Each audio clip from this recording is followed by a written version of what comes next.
Welcome to Operation End Times. I'm your Jedi warrior for Jesus, Ben Hellstead. Today is August 3rd, 2013. It's a Saturday out here in San Jose, California. The sky is overcast, and it is remarkably, almost unnaturally cool for August 3rd. But that being said, I am so thankful to God and to Jesus Christ for being on this planet one more day. And because He's given me this day, I'm going to put up today's video, which is MINDFAST 8:11. Part 2, Hold Fast. And my friends, may God bless each and every one of you. If you're watching this video, may His love and His truth pour out like a river. May it flow, a conduit, directly to you and through you to all those around you. And may it just be multiplied. Alright, let's get down to business.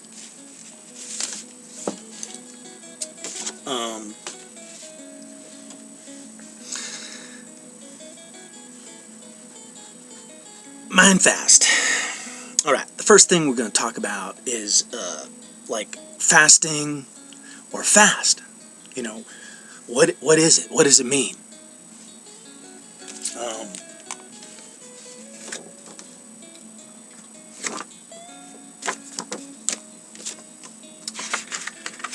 Fast, you know, probably like the most basic meaning is like when you run fast, you're moving fast. Whew. Okay. If you do a search on the word fast in the Bible using the Blue Bible online, it's in the Bible 85 times in 74 verses. So 85 minus 74 is 11. And the first mention of fast in the Bible is 61:13, the Hebrew word 61:13, atzar. But that's like 6:11:3, you know. But what it means is to restrain, to halt, to close up, to hold back.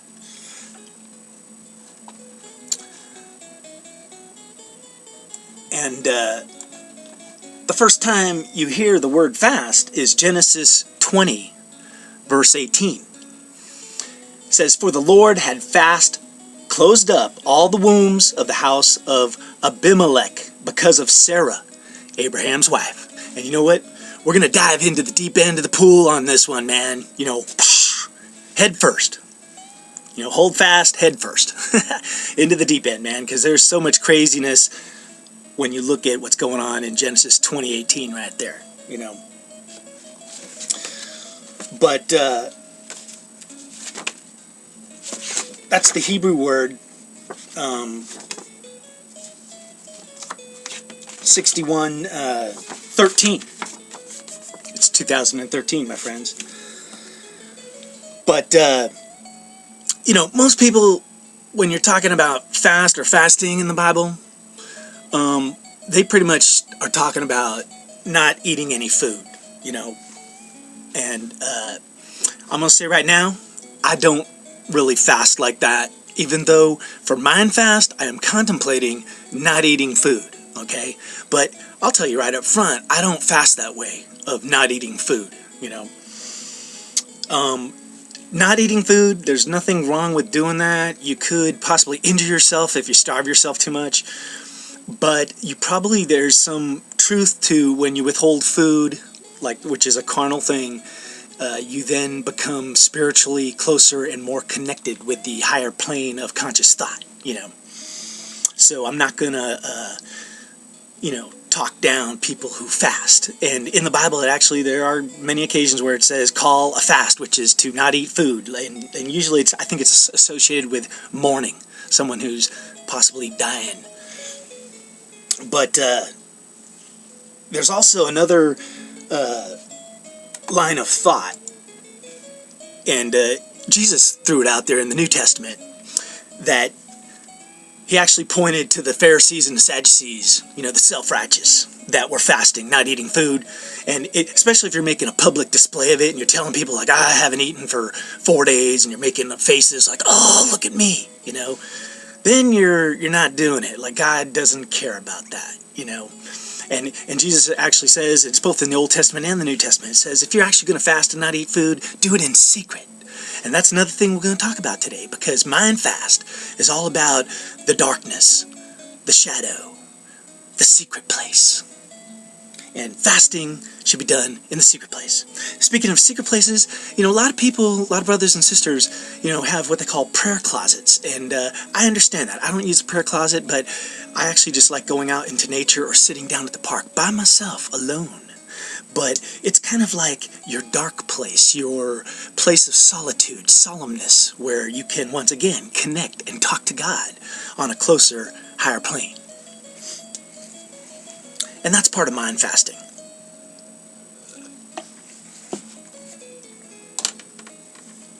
So, most people, what I was going to say is Isaiah 58.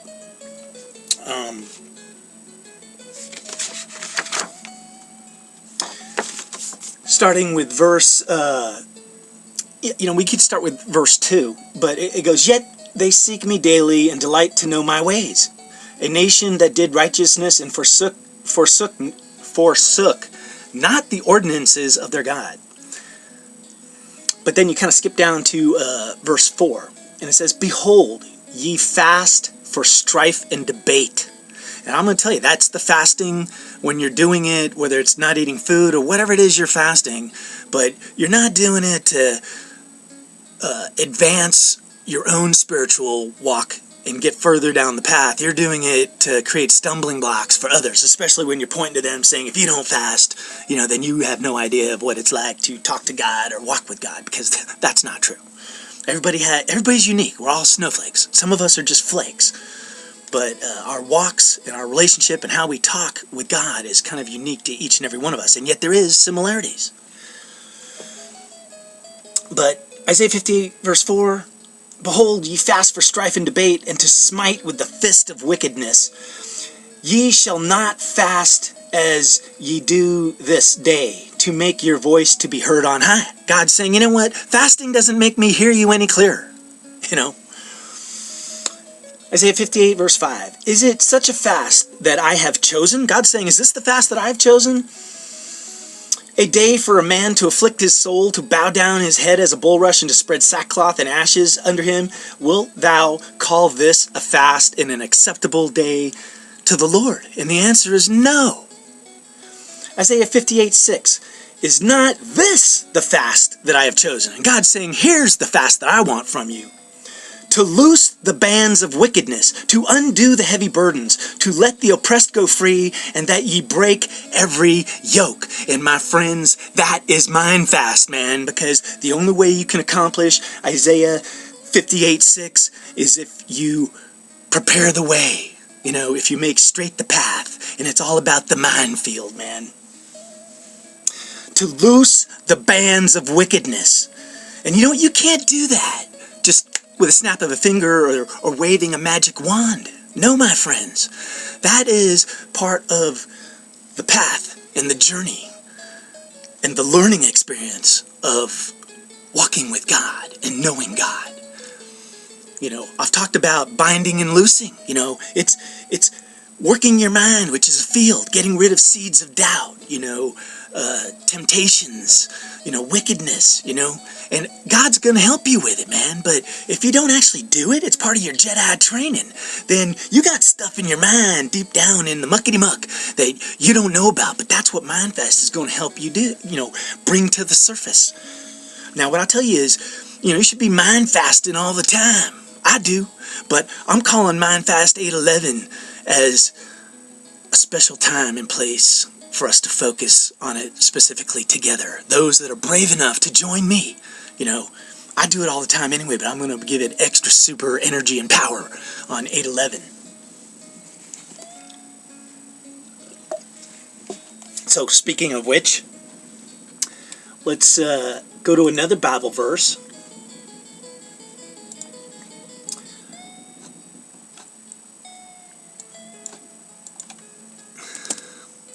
The book of Joel, chapter 1, verse 4.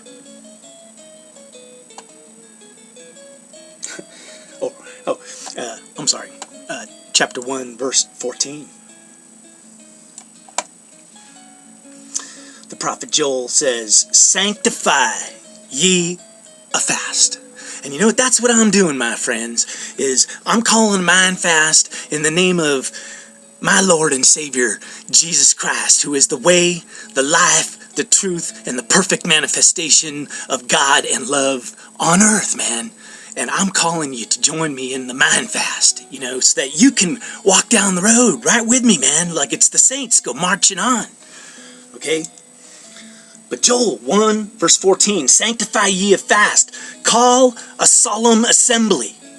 Gather the elders and all the inhabitants of the land into the house of the Lord your God, and cry unto the Lord." And I tell you what, my friends, I'm going to go through the details of what we're going to be doing on this mind fast, but that is one, maybe the most important thing we're going to be doing as we mind fast on 8/11 is we are going to cry unto the Lord. And what we're going to be asking him is, how long, Lord? How long? How long will the darkness spread? How long will justice not be served?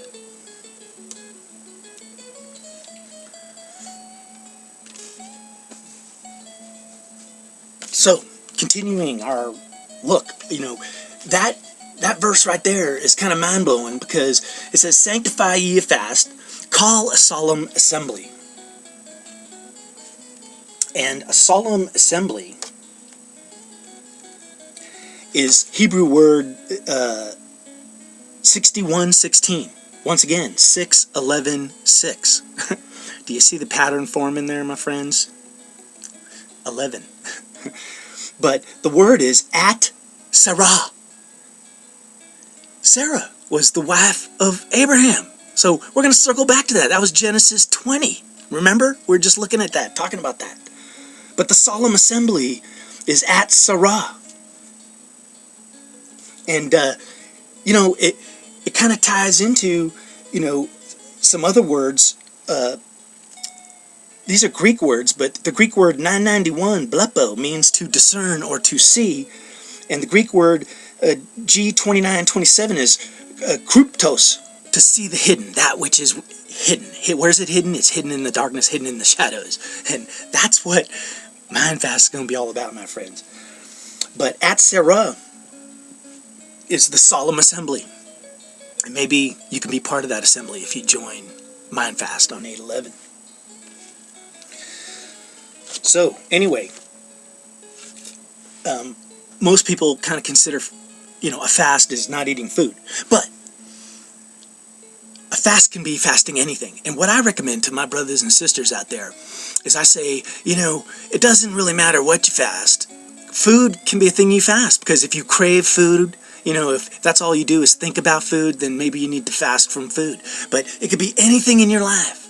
Drugs, alcohol, sex. You know, if it is dominating, has dominion over your mind field, then you need to fast it, because that's a process of the less you do of it, it starts fading away, dissipating, because right now it's a dark vortex controlling your mind.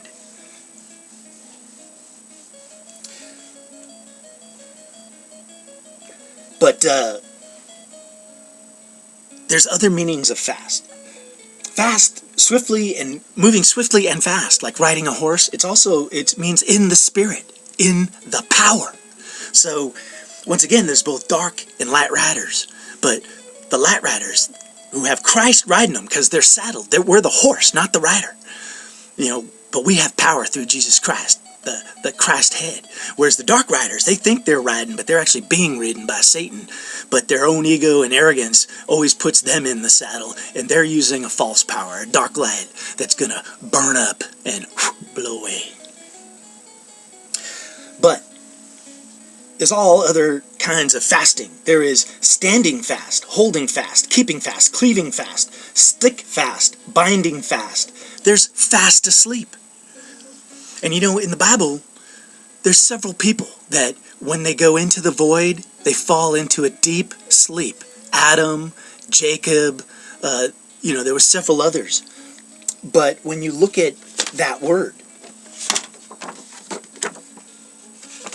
and actually, when we look at the first meaning of fast,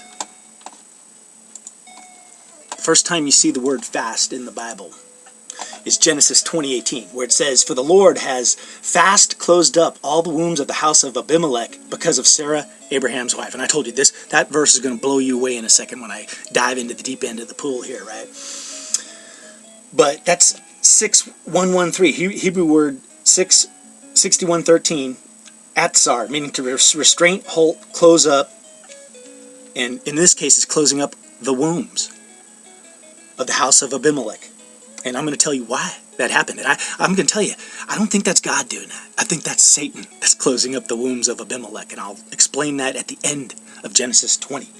But the root word for atzar, it almost sounds like it, but it's at night, at Sarah, atzar, Sarah. At night is darkness, dreaming. It's the protective shadow. And if you're walking with God, my friends, there's nothing to fear in the void, man, because you're under the wing of God. But it also means the winding staircase. 3883, 3883. You know, Sister Anna over there at 777 AEJ, you know, a little shout out to you, the winding stair, you talked about it. But to fall fast asleep is Hebrew word 7290, radam. But what happens to these people when they fall fast asleep is they're talking face to face with God. Like in Adam's case, he had his rib removed, and then Eve was brought online. With Jacob, he wrestled a spirit. Job, he was in the darkness and he saw something that scared the heck out of him. So you're on the spiritual plane when you're in that deep REM sleep, the darkness and the void. And like I mentioned in MINDFAST 1, you know, people that are on the dark side, they have a hard time sleeping because things come jumping out of the shadows at them.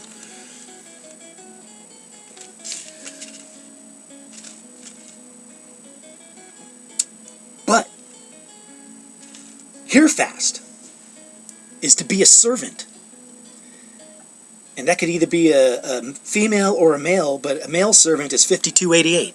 And I just mentioned that because it's that number 88 just coming up again and again and again. And when you mind fast for God, that's what you're doing, is you're tightening things. You know, you're getting that connectivity, you know, just as tight as it can get. Because you have to go into the darkness. That's the plug, you know, to burst through to the light. To keep fast is to abide, to dwell, to stay with, to cling to follow. It's Hebrew word 1692, dabak. Keep fast, and it's almost has the same meaning as to cleave fast, but there's both a positive and a negative. Like I said, the positive is to abide, to dwell, to stay with, to cling to follow. That's like I think it was Ruth in the Bible when her husband died. She told her mother-in-law, I will cling to you, I will follow you, and that was out of pure love. And yeah, that's a form of marriage where there's no law, no written piece of paper. It's just pure spirit of love, man, that I will cling to you, I will follow you. Now, if you want to know what a heavenly form of marriage is, that's it right there, man, is to keep fast. 1692, dabak. But there's an evil version of it, which is the Hebrew word 3332, yatzah. To cleave fast, to pour out. Evil cleaves fast and pours out fast as well. And then there's another kind of negative form, stick fast. Thine arrows stick fast. It's Hebrew word 5181, nachath, and it means to go down. Because when you're being shot by those fiery arrows, yeah, you're in trouble, man. You know, standing fast means to, it's the word lachatz. Hebrew word 3905 means to squeeze, to hold tight. That's holding fast. Stand fast, which is ak parong, Hebrew word 629, means to eagerly or diligently, want to do something, to stand fast. That's the willing servant, man, the good steward. Hold fast, Hebrew word 2388. There's that word 88 again. That number 88. Chazak. That's Hebrew word 2388. To prevail, to harden, to be strong. There's to bind fast, which was Hebrew word 631, akar, means to imprison or to begin the battle. And you know what? That word is used in the story of Samson, that he was bound fast by a rope made of 2 cords that were intertwined. That could be DNA, or that could be the female and male personas, I'm not going to get into that with today's little talk, because we want to kind of circle back around to Genesis 20. Hold on one second. We'll let my dog out. Here, Kitty, get out of here.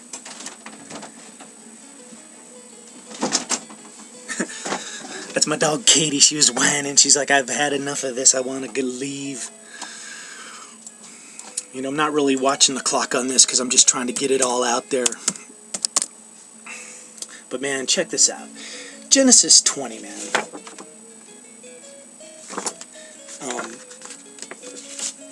What's happening here is Abraham was called out of the land of Ur. And Abraham said of Sarah, his wife, okay, now, in the Just Living, we did a lot of talking about marriage and the light and dark side of marriage. Well, you know what, once again, here's going to be a lot of darkness in marriage, But Abraham said of Sarah, his wife. Now, Sarah, when you look up the meaning of Sarah, it means queen, princess, nobility. So there's something really, really special about Sarah. But Abraham, and now here's something too. I don't have all the answers to this, but you got to just kind of make a mental note of this. But Cain and Abel, which were the brothers, and there's sets of brothers like Jacob and Esau, and they kind of represent opposite sides, of light and dark. But Cain and Abel, they both had the same mother, Eve, but there is some debate on whether they had the same father. Now, that could be both physically and or spiritually. But if they had the same father physically, carnally, that would have been Adam. But a lot of people will make the argument that both carnally, there was 2 fathers, Adam, and then Satan or the serpent or some demon came in there and impregnated Eve. But definitely spiritually, there was 2 fathers. There was God, and there was Satan or Lucifer. But with Abraham and Sarah, Abraham, as he left, Abraham said of Sarah, his wife, she is my sister. And what he was saying, that wasn't really a total distortion or lie. It was like a half-truth, so you're taking a half step off of the path into the shadow path. But what it was is Abraham and Sarah had the same father, but different mothers, okay? So that's kind of the opposite of the brothers and how it worked. But, and Abimelech, the king of Gerar, sent and took Sarah to be his wife.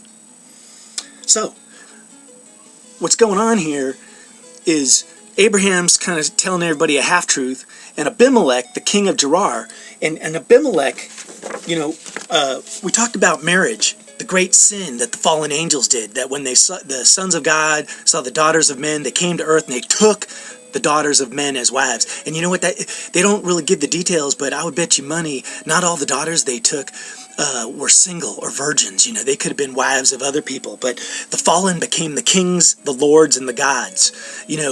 Adam was a lord, and when he did the marriage thing with Eve, and I don't think it was blessed with God, he was lording over Eve. He was having dominion over Eve, But Abimelech took Sarah, so he was going to take dominion. He didn't ask her, he didn't court her, he just took her.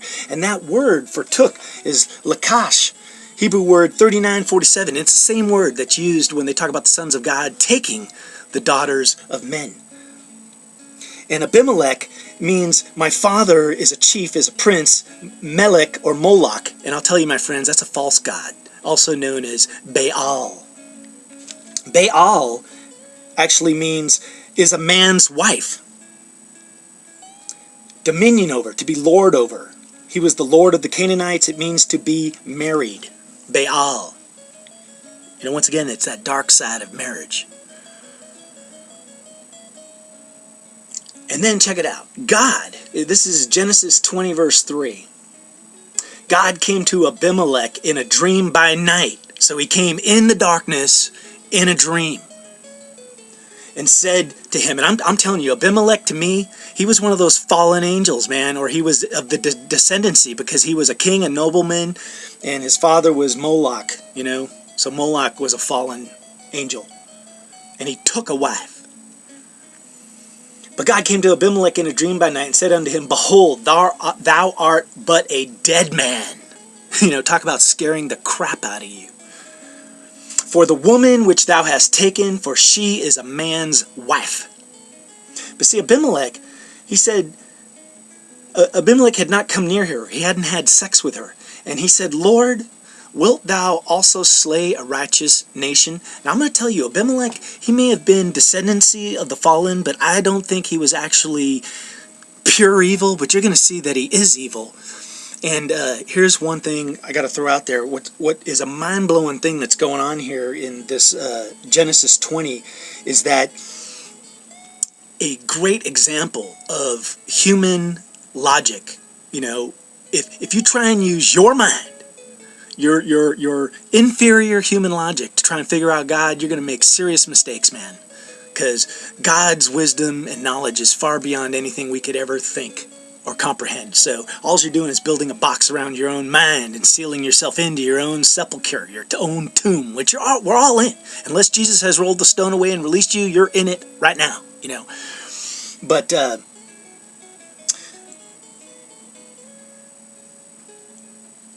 you know, God came to Abimelech in a dream by night. So Abimelech, you know, even in the Garden of Eden, you know, Adam tried to squirm his way out when God said, what have you done? He said, oh, well, it was Eve that did everything, you know. That's like Adam, like I told you, he had already walked a long way down the shadow path before the apple ever occurred. So Adam was no outstanding individual, you know. But Abimelech, he's a descendant of the fallen. He's taking wives, daughters of men. But he says unto God, because God says, you're a dead man for taking another man's wife. But Abimelech knew he hadn't come near her, so he said he not unto me, he's talking, Abimelech is talking to God. He said, Abraham said unto me, she is my sister. She, even herself. So Sarah said it. He is my brother. In the integrity of my heart and the innocence of my hands, I have done this. You know, so Abimelech is telling God, hey man, I haven't done anything wrong. I'm pure of thought. You know, he's thinking he's all righteous. You know, I haven't broken any commandments. I haven't committed adultery. You know, whatever the laws and rules are around marriage, I haven't stepped over the line, Lord. You know, I'm pure.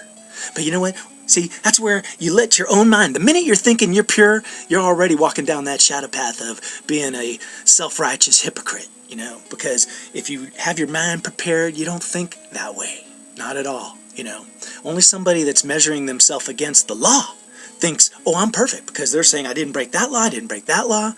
But if you're walking in the truth and love, you don't think about the law. You don't. You just live in truth and love. And then you're compliant with everything, you know.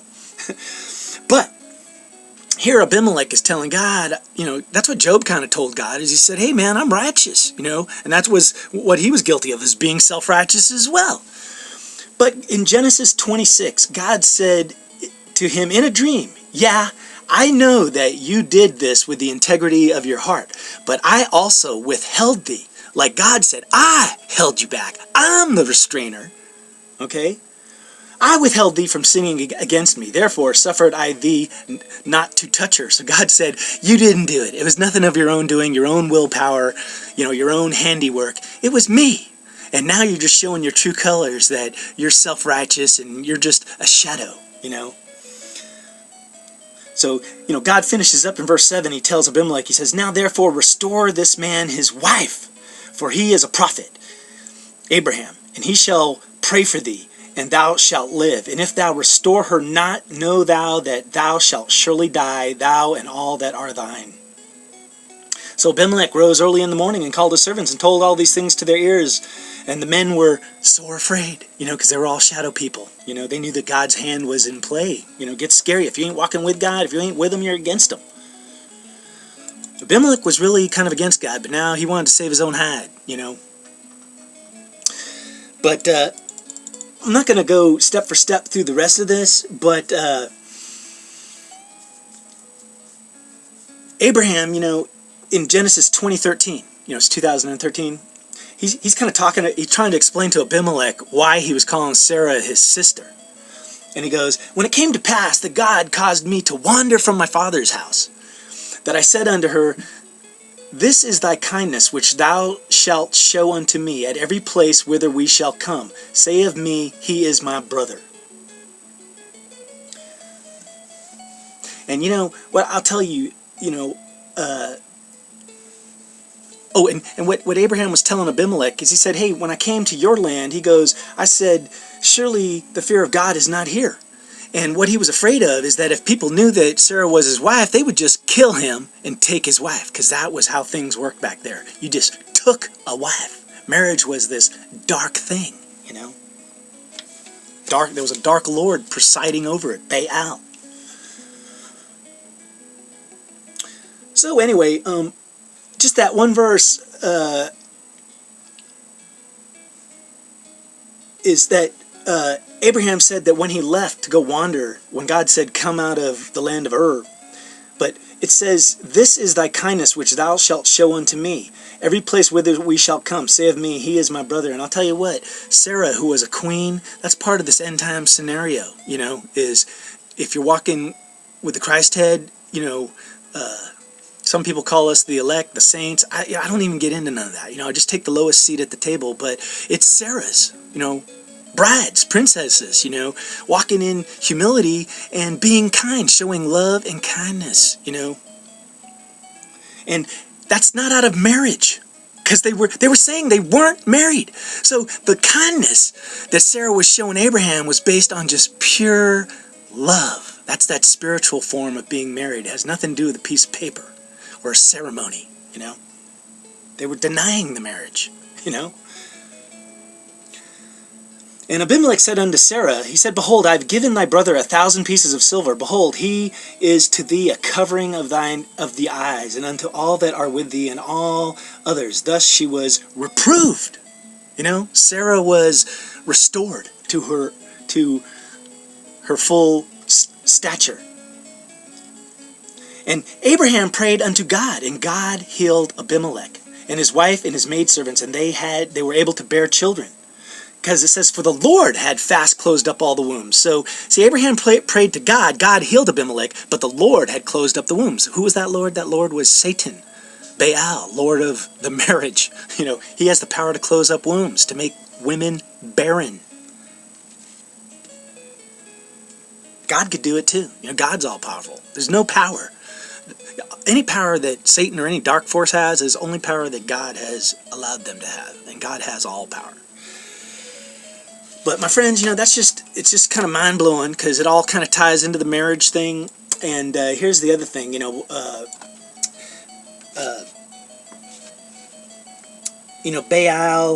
Balaam was the false prophet. And Balaam was the false prophet that was walking the path with the donkey, who he didn't have the spiritual eyes to see the angel of the Lord standing in front of him, who was going to cut him asunder with a flaming sword. And it was only the donkey, the wild ass in the wilderness, who had the eyes, and I'll tell you what, you got to be a wild ass. Wild ass is the word swiftly, running in the spirit. The donkey could see the angel of the Lord, and Balaam beat the hell out of him, and the donkey finally said, why are you beating me, man? And Balaam's like, I'd kill you if I could, but the donkey's like, I'm saving your life, because you don't see that death is right in front of your face. But Balak, King Balak, they're all connected in here, because it was in Genesis 20, Balak is mentioned. I'm not going to look at the exact verse, but Balak is known as the devastator. It's Hebrew word 11:11, 11111. So, there's a lot of destruction and dark side, when it comes to marriage, my friends. So, the power that you get from fasting, I'm going to try and wrap this up.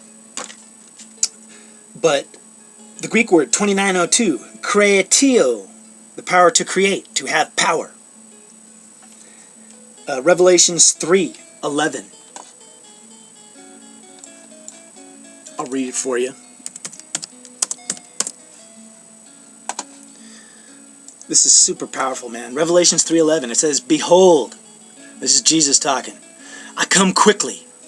Hold thou fast." Hold fast. Squeeze it, baby. Don't let it go. Hold fast, which thou hast, means possession, to hold, to echo. It's like you are echoing Jesus Christ. You got the Christ head on. But that's, once again, that's the spiritual marriage. That's the bride of Christ, is she possesses the power. And what is the power? It's the power to move mountains, my friend.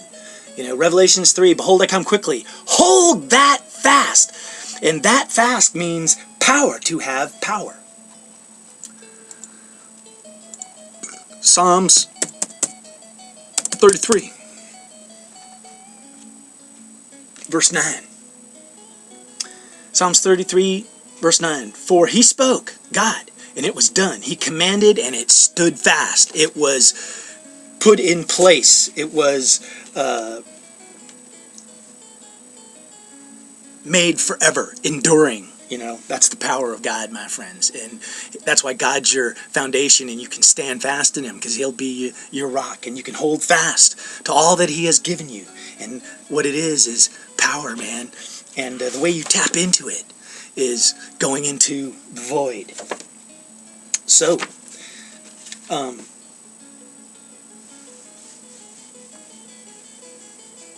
final thoughts on this is MINDFAST on 8:11. What we are doing is we are fasting from carnal, wicked thoughts. That is the whole purpose of 8:11. And I'm going to try and do it for 24 hours, my friends, in your sleep and in your waking hours.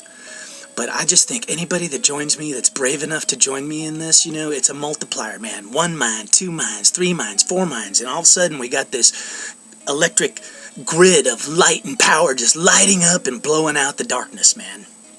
But, if you're not plugging into MINDFAST, that means you're mind festering, plugging into the darkness. Sinking into the muckety-muck.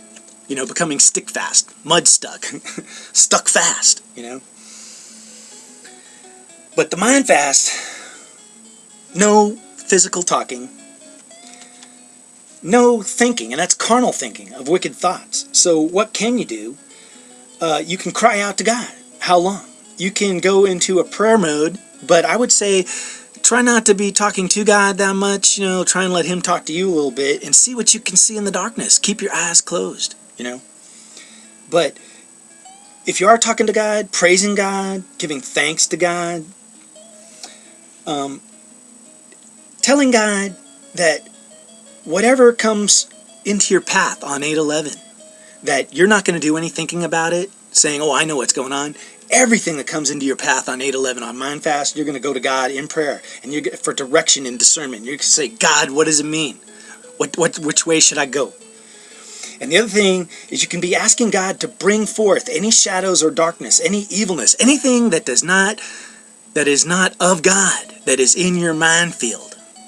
Ask God, beg him to bring it forth out of the shadows, out of the darkness, into the light of truth and love, to manifest it so you can see it, hear it, comprehend it, and mulch it.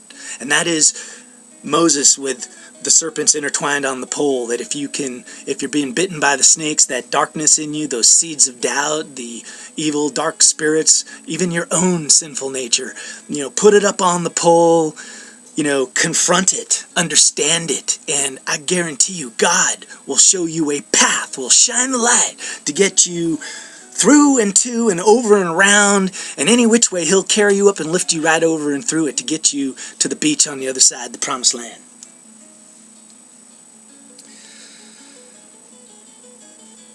So my friends, that is the basics of mind fasting. And I am formally calling it out. All right, I want to bless each and every one of you. Hopefully these words will sink in. I may have missed some stuff. I'll try and put that into the about section below this video. You know, I take tons of notes. Like, if you want to see how I work, like, see all these notes on these pages? I got pages and pages and pages of notes. Now, everybody does it differently, you know, but hey, I feel God communicates with me, but the Spirit also shows me stuff, you know, whether it's on TV or in the Bible or whatever. But, you know, your mind is a tool, and I constantly say, God, let me be thy vessel. Let my mind be your mind. You know, let it be your thoughts flowing through it, but go ahead and use my brain. You know, you gave it to me. It's glorious. Let it mulch and discern and pass along and point out, or whatever it is you need me to do with it. I'll do it, man. But I try not to do my own thinking, you know, using my own inferior logic. That's what Abimelech did. You know, he tried to say, I didn't touch her, and Abraham over there is lying. But God said, you know what? I can see directly into your heart. I can see into the hidden place. And, you know, the only reason you didn't go further than you did is because I held you back, you know. And God is the restrainer. He is almighty and all fast, you know. And if you want to walk with God, start with a mind fast on 8/11. All right, hey, God bless y'all. I'm Ben Hellestead, your Jedi warrior for Jesus, and this is Operation End Times.